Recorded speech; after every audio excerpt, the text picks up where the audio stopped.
All right. Hello, everyone. Again, we are back with another session. As you can see, I have prepared seven, let's say, questions that might appear in the exam, or anything similar to it. These type of problems can appear in the exam this Friday, or um, for those of you who study in the master's degree. So, so next Monday you can have such problems. Anyways, so all of these problems require from you uh, you know, to find the following things. Well, first things first, you have to assign frames. Then you have to derive the corresponding DH parameter table, and which will be followed by deriving Jacobian matrices and finding singularity points. And I can actually add a couple of more questions to kind of challenge you in the exam. I guess in our previous session, I solved this problem, answering all of these questions. Now, I think um, I think we can use this this manipulator because because it's a bit more, let's say, I guess challenging compared to the others, just relatively challenging, not that much, but relatively challenging compared to the others. So, anyways, first task is, well, is to find the frames. Okay, the first one is frame assignment.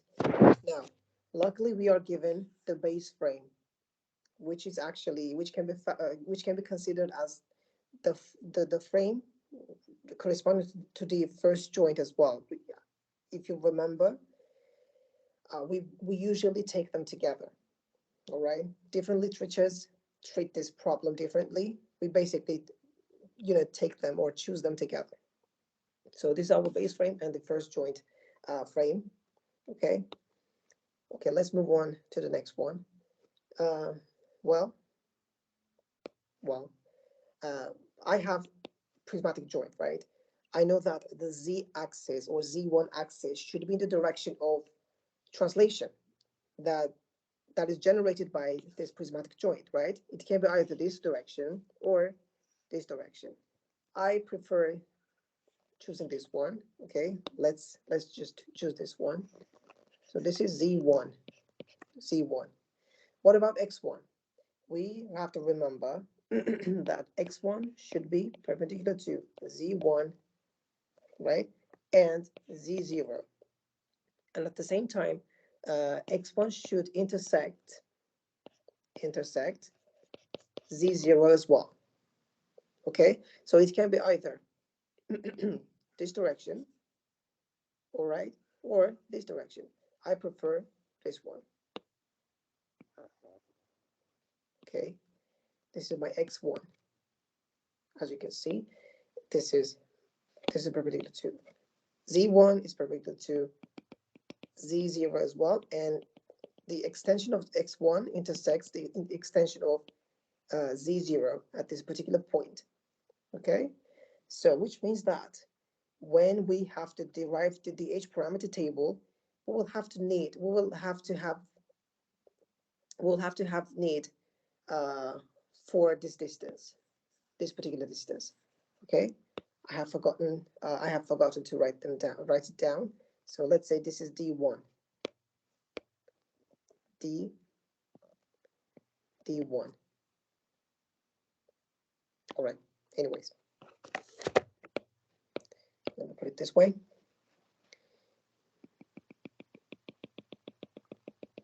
Okay, there's one. Okay, that's it. And this distance in particular is d1 because in the DH parameter table, I will definitely need it. This is d1. Okay, let's move on to the next one. Next frame or joint. Okay, let's say the center of the frame 2 is right here. Now z2 can be either downwards or upwards. I prefer this direction. So let it be our z2. Okay. What about x2? X2 should be perpendicular to z2 and z1, right? So it can never be this one because it's parallel to z1, so it's not x2. I know that. It can be either this one or this one. Okay, I prefer this one. This. Okay, let me draw it real quick. It's parallel to x1 as well. So x2 is this, and I know that z3, which means the z-axis of the body frame or the end effector frame, all right? So it should be copied from the previous joint, from the previous frame. So z2 is downwards, z3 should be downward as well. This is z3. What about x3? Again, we stick to the rule, our convention. Z2, sorry, x3 should be perpendicular to z2 and z3, and at the same time, it should intersect the z2. And it turns out x2 can be in this direction as well. Okay, that's it. Anyways, this is frame assignment. I think everything is good and understandable. And let's move on to the DH parameter table.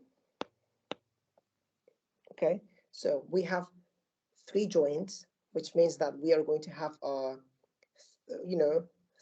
we are going to have 3 rows for the parameter table.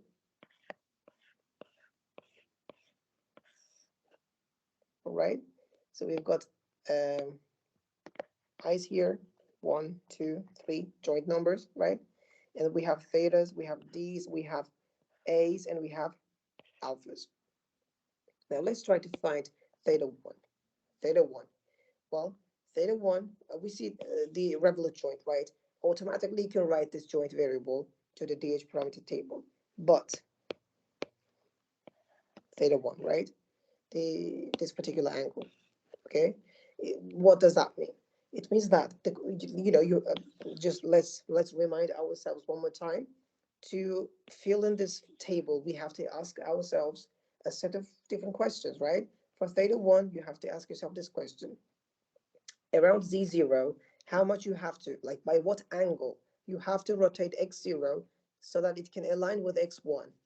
Okay, every time you have to answer such type of questions, you have to actuate a current joint. If you actuate this joint, okay, and if you actually move it to a planar view, from 3-dimensional space to a planar view, you will definitely understand it using geometric inspection. Okay, so we've done it multiple times in the class. I don't see any sense on doing it here again. So basically, you have a revolute joint, just write down this theta 1 here. It doesn't matter like if it's negative and positive, it's a joint variable. Positive, negative, we don't really care, just put it down right here. Let's move on to the next one. Theta 2, we are right here, theta 2. The question for theta 2 is how much, like around z1, how much, yes, around z1, how much you have to rotate x1 so that it can rotate, so that it can align with x2. The answer is 0, basically because if you actuate it, just actuate this prismatic joint, okay, which means that it will move left and right, left, right, and left, right. So the parallelism between these two does not change. So they're always aligned. They're always parallel to each other. So there is no need for any rotation on exits. Okay, from x1 to x2. They're parallel, they're aligned, no need for any rotation. So I'm going to write 0 on this particular position of the table. Okay, let's move on to the next one. Theta 3. The question for theta 3 is like around or about z2, how much you have to rotate x2 so that it can align with x3. Again, actuated. There is no need for any rotation from x2, okay, to x3 because they are already aligned. They will be aligned all the time. They are parallel to each other all the time. So 0 will be for theta 3 as well. Now let's move on to the D's. D1. Let's ask ourselves this question. To find D1, the question is, along z0 in this direction, right? Along z0 in this particular direction, how much I have to move or how much I have to translate the origin of frame 0, right? So that it can align with the origin of frame 1. The answer is by this distance, by this distance, okay? Basically, it was here. See that? My origin is right here, right? Here. I have to move it upwards by d1 distance, okay? So that both of frame 1, both of the origins of frame 1 and 0 can be at the same point of z0 axis here. Okay, the answer is d1. D1, which is a constant value. Okay, what else? Let's move on to the next one, D2. To find D2, ask yourself this question. Along Z1, how much you have to translate the origin of frame 1 so that it can align with the origin of the frame 2? The answer is D2. D2. Doesn't really matter, negative, positive, it's a joint variable. It's a variable. It changes. It contains both negative and positive signs, so we do not really care. You know, different literatures treat it differently. We do not care about, we do not really care about the signs of joint variables. This is a joint variable. It's a joint variable. It's not a joint variable, but this one is going to be a joint variable. D1 is a constant. It's not a joint variable. So you have to care about its sign. Okay, you have to care about its sign. So if D1, let me put it this way, if D1 is, sorry, what was that? The origin of, if frame 0 was here, you know, frame 0 here, but frame 1 was here, okay? So if you ask this question again, finding this one, right? Then the answer would have been minus D1 because you go down along Z0. You go down. You have to care about its sign. But in this particular case, just because it's a prismatic joint variable, we do not really care about signs here. Okay, that's why you just write down D2 here. Okay, and why? Because along Z1, you have to move or translate the origin of frame 1 by this distance, which is D2. Okay, so that both of the origins of these two frames can align at the same point along Z1. Okay, all right. Now let's find out this one, D3. The question is along Z2, how much you have to move the origin of the current frame so that it can align with the origin of the third frame, frame 3. The answer is by this distance. By this distance, you have to just move in this direction, in this positive direction, right? That's it. D3, which is a joint variable as well, because we have a prismatic joint right here. Now let's move on with the A's. Let's start up with A1. The question for A1 is where was that? Yes, along X1, not along X0. Now we are talking with respect to a current frame axis. Okay, so well, along X1, how much I have to move or translate the origin of the previous frame so that it can align with the origin of the current frame? The answer is A1. You just have to move this one here so that they can align at the same point of X1. The answer is A1. Let's write it down. Oops. A1. Okay, let's move on. We are finding A2. A2. The answer is, the question is, along X2, how much I have to translate the origin of frame 1 so that it can align with the origin of the frame 2? The answer is 0, basically because they are already aligned. Let me write 0 here. And finally, the last A3, last bit. Now, the question is, along X3, how much I have to move the origin of frame 2 so that it can align with the origin of frame 3? Again, they are already aligned. No need for any translation along x3. Now, alphas. Alpha 1. Now, again, around x1, around x1, how much I have to rotate z1 so that it can align with the axis z1. Okay, around x1, how much I have to move, how much I have to rotate z0 so that it can align with z1. First of all, we have to consider the direction, direction of rotation, positive direction of rotation. Now, my right, using a right hand curl, curl rule, right? So according to this rule, my my right thumb shows the direction of rotation of axis, which is x1, right? This is my thumb, and the curled forefingers shows the positive direction of rotation, which is this direction. Okay, this is my positive direction, but z0 is not rotated in this direction so that it can align with z1, but it's rotated along this direction. Okay, we are kind of flipping z0. Let's assume z0 is right here. We're flipping it by 90 degrees to be on top of z1. Okay, so that's why this is negative, because it's my positive direction around x1, the positive direction of rotation around x1 according to the curl rule of right hand, but I am rotating z0 in the opposite direction, negative direction. That's why it's going to be minus pi by 2. Okay, now let's find alpha 2. The question for alpha 2 is around x2, how much I have to move z1 so that it can align with z2. Again, my right thumb shows the rotation of axis, which is x2, right? The curled forefingers shows the um, well, rotation of the direction of positive rotation, which is this one.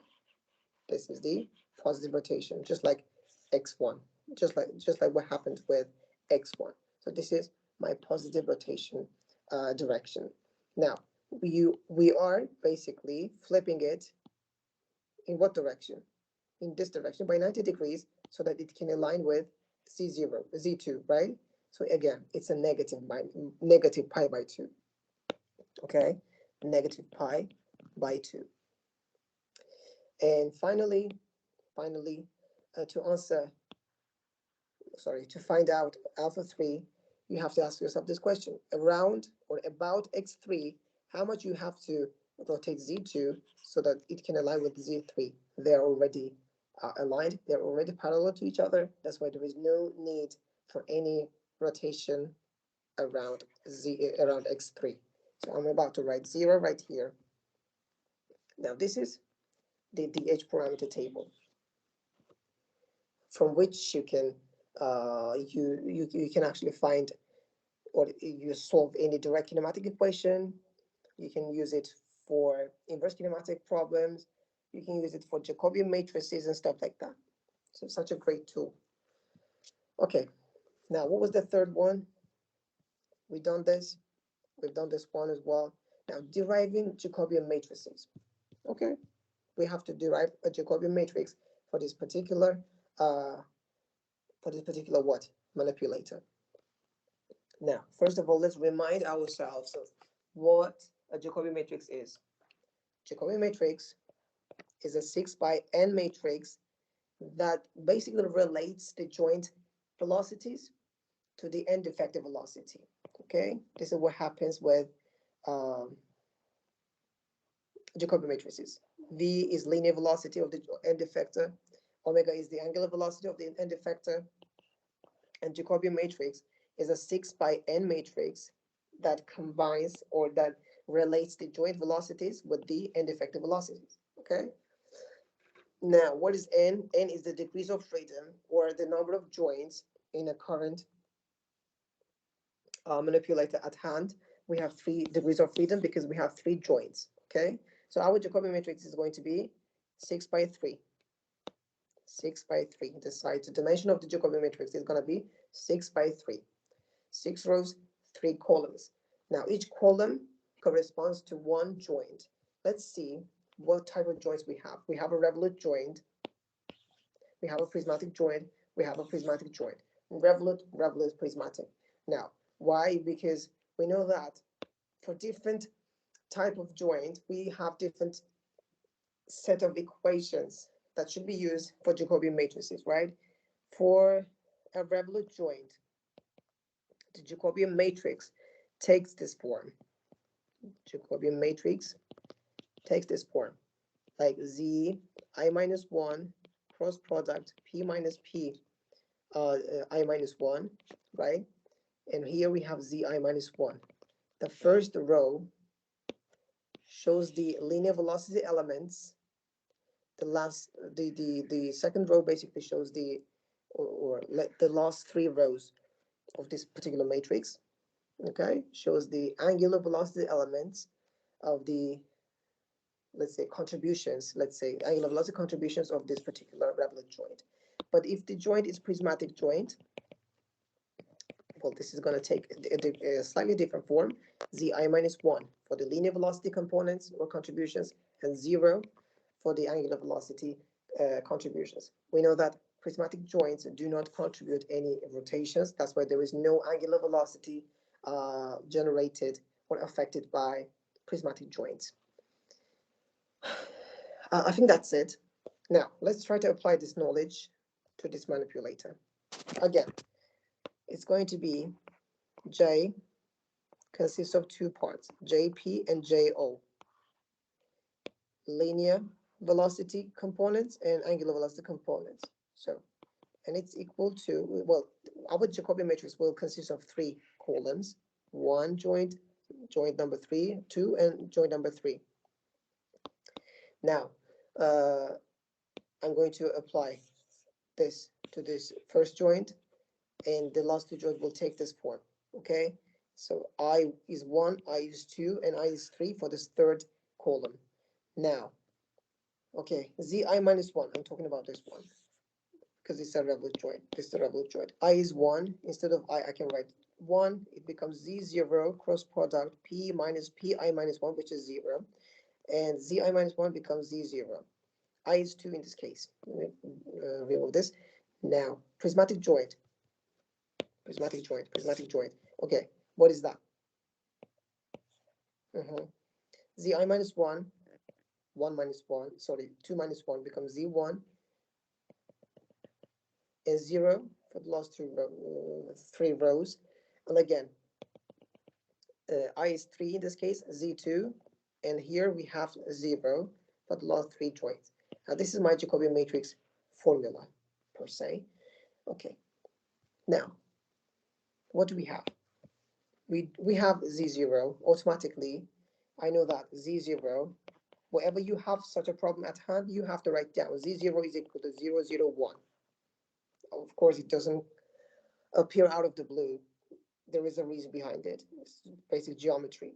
And we have P0 as well, which is 0, 0, 0 as well.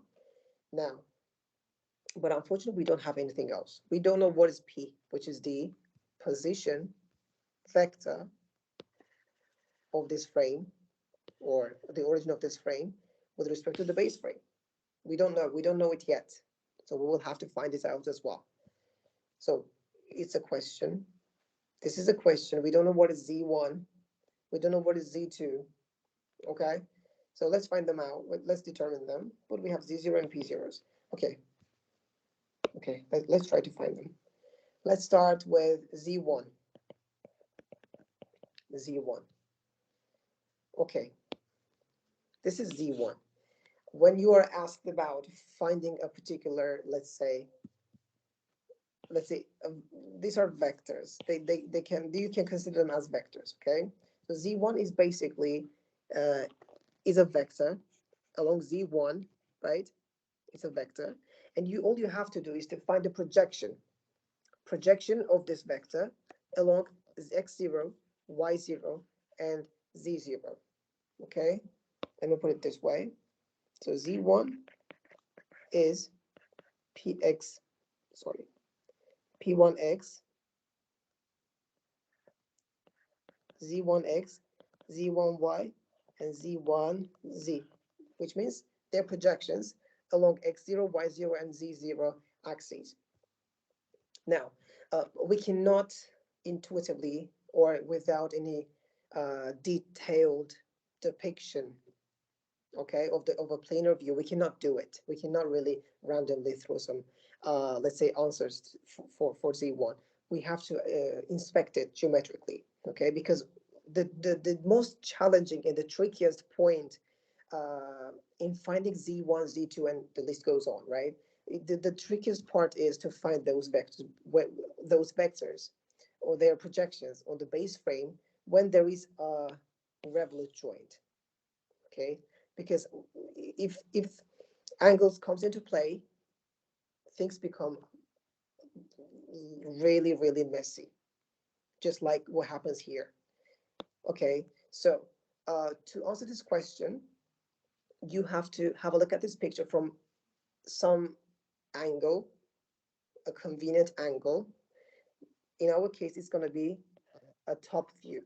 We have to have a look at this picture from above. Okay, why? Because Z1 can be seen only when you have a look at this picture from above, because we are looking for this one. Now, now, when you have a look at this picture, all you see is y0, you see x0, you see this link, you don't see this one, you see the top of prismatic joint, you can see z0, z0, you can see z1 and x1, you see this link length, you see the top of this prismatic joint and nothing else beneath it, this one, right? Yes, but so far we don't really care about this because we have to stop here. Only we care about this one. Okay, let's draw everything up until here, up until this point, because we are caring about Z1 uh, by now. I mean, for the moment. Okay, from the top view, I get this. Okay, Y0 here, X0 here, and this is my revolute joint. Okay, okay. Now, what about theta 1, which is the trickiest part? Theta 1, this angle, when I move from a three-dimensional, let's say, representation to a planar representation, I have to know a fact. I have to know the fact that the thetas or any angles are taken, not only thetas, okay, thetas are taken as angles between the link, have a look at that, the link and the x-axis, okay? So if this is the link, this particular link, okay, it's going to be theta 1. But this is one fact. And the next fact is when you, again, move from a three-dimensional space to a two-dimensional space, you have to know, you have to care about the direction, positive and negative directions of rotation. Because, have a look at that. If we use, again, the right-hand rules, curl rule, this is your thumb, right thumb, which points upwards. And this is the curled forefingers. Okay, which means that the direction of direction of positive rotation is this one, okay, or this one. So, in a static position, my A1 link, this link was right here, right? This is x0, and this is A1 link. This is A1, right? Now, if I want to move it in this direction, it's going to be positive. So, if I draw this link A1, A1 link right here, the angle between the link and the x0 axis will give me positive theta 1. Positive theta 1. Okay, that's it. So I draw this the top of revolute joint. I know the this is A1, A1. Let me put it down here. A1. What else? I don't see this one. I see the top of the prismatic joint. Let me draw this as well. Now I know that this is z1 and x1. Z1 can be seen. Okay, the vector z1. This is z1, z1 vector, and this is x1. Okay. Now I'm asked to find the projection of z1, along x0 and y0. And from my simple geometry, I know that the projection of this vector along x0 is this one. So this is going to be z1x, and this is the z1y. Okay. And by just at the very first sight, I know that it's going to be negative because the direction of z1x and the direction of x0 are opposite to each other. But this is going to be positive basically because they have the same direction. Okay. Now, theta 1, parallel, it's a parallel line to x0, right? So this is theta 1 as well. This is going to be p by 2 minus theta 1. So that's why it's going to be theta 1, 2. Okay. Now I am looking for the projection. This one. What is that from this triangle? What is that? It's basically 1, which is the length, unit length of this vector z1, right? Times 1 times cosine of theta 1. Cosine of theta 1. That's it. You see that? I think everything is fine and understandable. What about x? This is x. This is x. So from this triangle, what is this? Or what is this from the triangle? This they're identical, right? This one or this one. So from this triangle, this is 1 times sine of theta 1, but with a negative sign. Okay, because of the direction. Because of the direction of this projection. And what about the projection of this vector along z0? It's going to be 0 because it's towards us, right?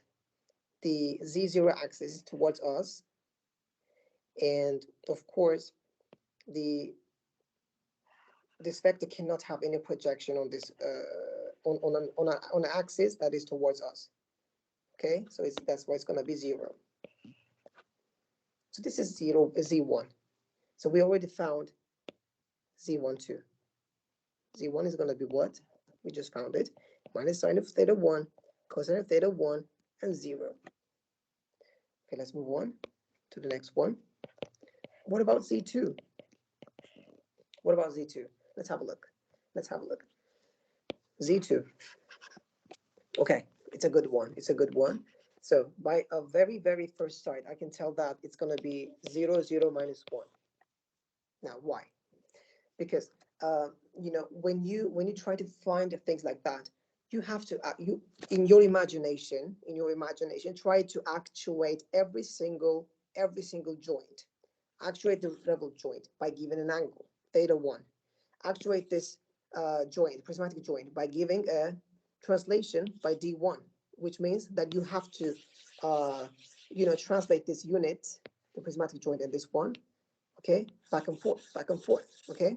Actuate this one. It basically moves this end effector up and down, okay, up and down, nothing else, up and down, nothing else, okay. So actuate it, and no matter what happens, have a look. Z2, which is the one we are looking for, does not change, okay. The angle does not affect this. The angle theta 1 does not affect this. Just like unlike what happened here, okay. Yes, just it always is parallel to z0, right? It's always parallel to z0, but in different direction, in the opposite direction. So that's why it's going to be 0, 0, minus 1. And of course, z2 is perpendicular to y0 and x0 because it's parallel to z0, right? So that's why it's going to be 0, 0, minus 1, nothing else. Okay, 0, 0, minus 1. So we know z2 as well. We know z2 as well. Now, but still we are missing p. P is missing. Let's try to find it as well. Again, you can have, do you remember the formula we actually covered in direct kinematics? The transformation matrix A from from I to I minus 1. It's just the transformation matrix, let's say, of two consecutive frames, from frame I to I minus 1. So I will give you that, let's say, matrix, the formula of matrix in the exam, in case some of the students might actually use it. It's not a problem. I will provide it in the exam, even though it takes, I guess, too much time compared to a geometric inspection. But I prefer geometric inspection because it's kind of some sort of training for your brains. And I don't know. And it's very, very popular in academia as well. When you, unless you deal with software, unless you have some tools, software tools at hand, it's not really preferable to use. It's not really preferable to use what this one, a I minus 1, a I to I minus 1. Okay, these transformation matrices are usually used in software packages, not by hand. Okay, so anyways, I think our inspection will be a continuation of this. Okay, so basically we have to have a look at this picture from above, and if needed, from a side. Okay, from a side, like that.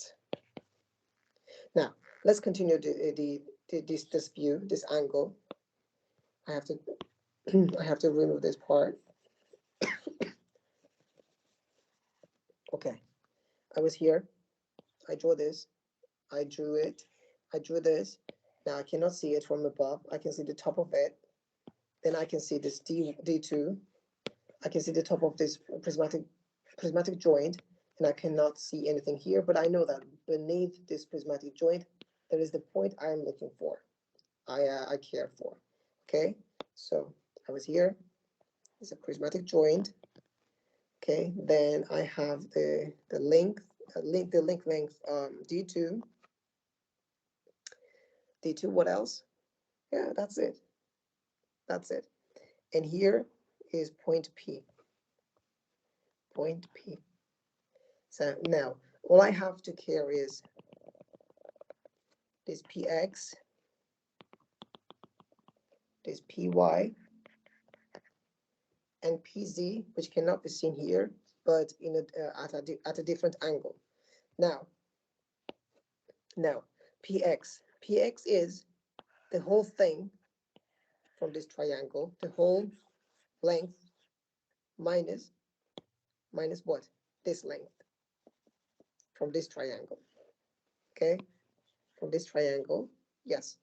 Okay, let's try to do it. Okay. Okay. So, okay, theta 1 is going to be theta 1 as well. It's going to be pi by 2 minus theta 1. It's going to be theta 1. Okay. Okay. I know that from this triangle, this is A1 times cosine of theta 1. Let me write it down. A1 times cosine of theta 1. Okay, what about this one? This particular length. Now, this is the same as this, right? And from this triangle, I can find it. So it's going to be d2, right, sine of theta 1. d2 sine of theta 1. That's it. Now the answer is, this is, the px is the whole length minus d2, or the whole thing minus this particular bit, d2 sine of theta 1. Okay, so px is going to be a1 cosine of, what was that, theta 1 minus d2 times sine of theta 1. Okay, what about y? Y is equal to the whole thing, which is a1 sine of theta 1 plus this thing. Okay, what is that? d2 times cosine of d2 times cosine of theta 1. The sum of these two lengths will give us py. So a1 sine of theta 1 plus d2 times cosine of theta 1. What about pz? Well, again, we have to change the perspective. We have to change the perspective. Let's have a look at this picture from a side. It's an eye, and I'm looking at this picture from a side. What do I see? Okay, and I can do anything I want. I can actuate my joints however I want, right? So I'm actually moving it. I'm moving this length by an angle theta 1 so that it can align with x0. So I have this right. I can do it if it's convenient for me to see things. All right, so I see z0 and x0, right? Then I can see a1. I'm talking about this a1, right?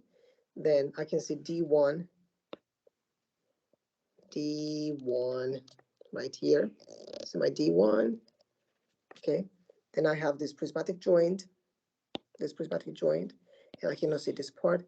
I cannot see this prismatic joint, but I know that there is d3 here as well, okay? d3. I was here, but my end effector is somewhere here. And I'm looking for this point. So what is that? The whole thing was, this is d3, right? Now, and the longer one was d1. Now, what is pz? This is pz, right? Pz is d1 minus d3. Okay, the difference between these two lengths. Now, d1 minus d3. That's it. Now I have everything. I've got everything. Now, let's try to substitute these values in this equation. What else? What do we get? J is equal to z0 is 0, 0, 1 cross product p minus p0. So no changes. A1 C1 minus D2 S1, A1 S1 plus D2 C1, D1 minus D3. Done. And I've got Z0, which is 0, 0, 1, 0, 0, 1. Good. Now, second column, I have Z1, which is C1, which is minus S1, C1, 0. And I've got 0, which is a 0 vector, 0, 0, 0. My third column consists of Z2, which is Z2, and zeros, 3 zeros for the last 3 rows. 0, 0, minus 1, 0, 0, 0. That's it. And we have a cross product here. Try to remember it for the exam. Cross product, and the formula for cross product. Let's just. I usually I usually write down the equation first, then I apply it. It's much better, I guess. A1, A2, A3 cross product B1, B2, B3 is equal to, well, A2 times B3 minus B2 times B3 times, sorry, B2 times A3. So it becomes A2 B3 minus A3 B2. Then A3 times B1 minus A1 times B3. Then A1 B2 minus A2 B1. That's it. This is cross products. Let's apply it here.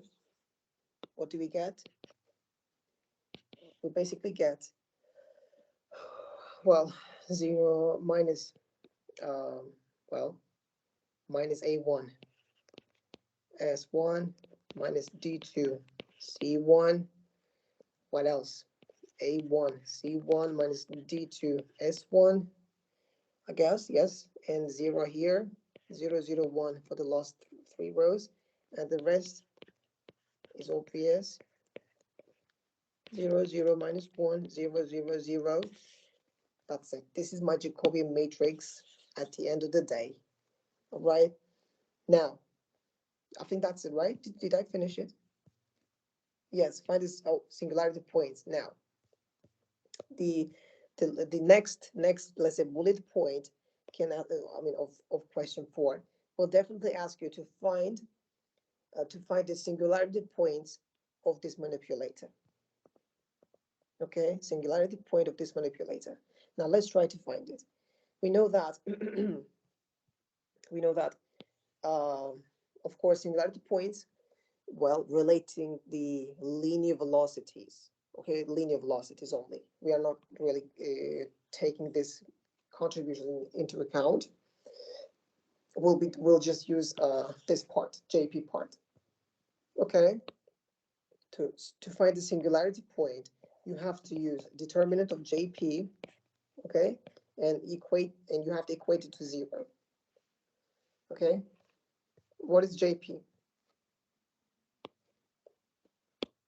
This is JP. Okay, this is JP. All right, now let's try to find the determinant of this matrix, 3 by 3 matrix. What is that?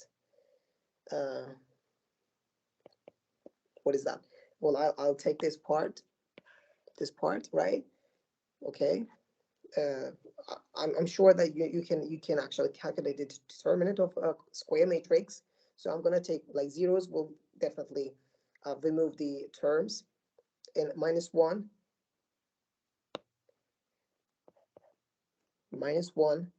times minus 1 to the power of 3 by 3, which is positive, times, okay, the remaining things, A1 S1 minus D2 C1, A1 C1 minus D2 S1 minus S1 C1.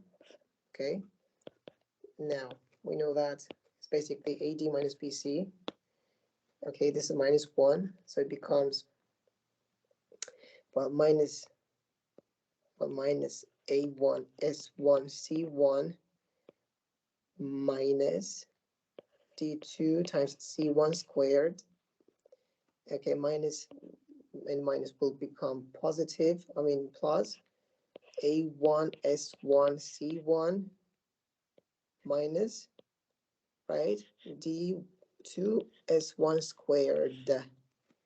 It becomes minus, they cancel out, and we have minus D2 cosine theta 1 squared plus sine of theta 1 squared, which is 1, according to our trigonometry. So we get D2 equal to 0. Now that is my singularity point. So D2 equal, I mean D2 being equal to 0 is my singularity point for the given manipulator. That's it. That's it. What else? Then it basically says understand the relationship between the joint and end effective velocities. So if you actually can solve this problem this far, I'm pretty much sure that you can actually answer any type of questions stemming from Jacobian matrix. Okay, if you are asked to find the, for example, I can give you a question like what is the angular velocity angular velocity angular velocity of end effector around x0. Now all you have to know is uh all you have to know is, oh my god, all you have to recall is omega x is to be found.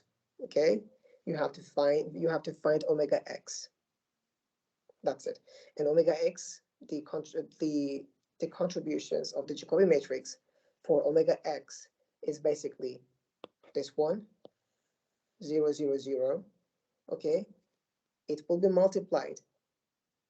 It will be multiplied by, let me put it this way. Omega x is going to be 0 times theta 1 dot plus 0 times d2 dot plus 0 times d3 dot, which is 0. So as a conclusion, you can tell that there is no angular velocity around x0 of the end effector. In other words, end effector does not really rotate. End effector does not really rotate around x0. It actually shows from the image as well. Do you see any rotation around this axis? Around this axis? Hmm? I don't see any rotation of the end effector around x0. So both of the both my eyes and my calculations, right, shows it. My calculation shows it. The same applies to y as well, y0 as well. There is no any rotations around y0 either. So that's it for today. I will try to upload another video probably tomorrow. Have a good day. Hope it was helpful. Have a good day. Oops.